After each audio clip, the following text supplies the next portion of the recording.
సదుద్దేశంతో ఎవరు ఏ పార్టీ పెట్టినా రాజకీయాల్లోకి వెళ్లే వారిలో చాలా మంది మాత్రం లీగల్ దోపిడీకే.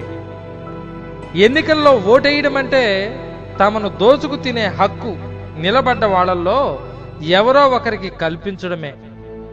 బ్యాలెట్ పేపర్లలోని నిలబడ్డ నాయకుల స్వభావాన్ని గమనిస్తే, వారి ఘన గత చరిత్రను ఓసారి గమనిస్తే, ఒకడు పులి లాంటివాడు, మరొకడు తోడేలు లాంటివాడు, ఇంకొకడు డేగ లాంటివాడు, మరొకడు రాబందు లాంటివాడు. నేటి రాజకీయాల్లో పోటీకి నిలబడే వ్యక్తుల క్రూర స్వభావాన్ని అశోక్ కుమార్ ఈ కవిత ద్వారా కళ్లకు కట్టినట్లు చూపారు. ఇలాంటి వాళ్లకు ఓటేయడం కంటే వేయకుండా ఉండడమే మంచిదని, ఓటు వేయక మౌనంగా ఉండిపోవడం మరింత ప్రమాదకరం. ఓటు మురిగిపోతే పర్వాలే, లేదంటే దొంగ ఓటు రూపంలో పులిలాంటి అత్యంత ప్రమాదకరమైన నాయకునికి దొంగ ఓటుగా నీ ఓటు పోలైతే ఇంకేముంది?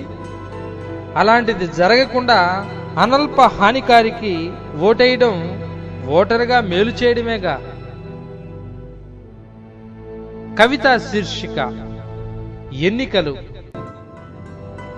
ఎన్నికల బరిలో కూలి, తోడేలు, డేగ, రాబందు మనకున్న చాయిస్ ఎవరికి ఆహారం కావడమో తేల్చుకోవడం అంటారు అశోక్ కుమార్.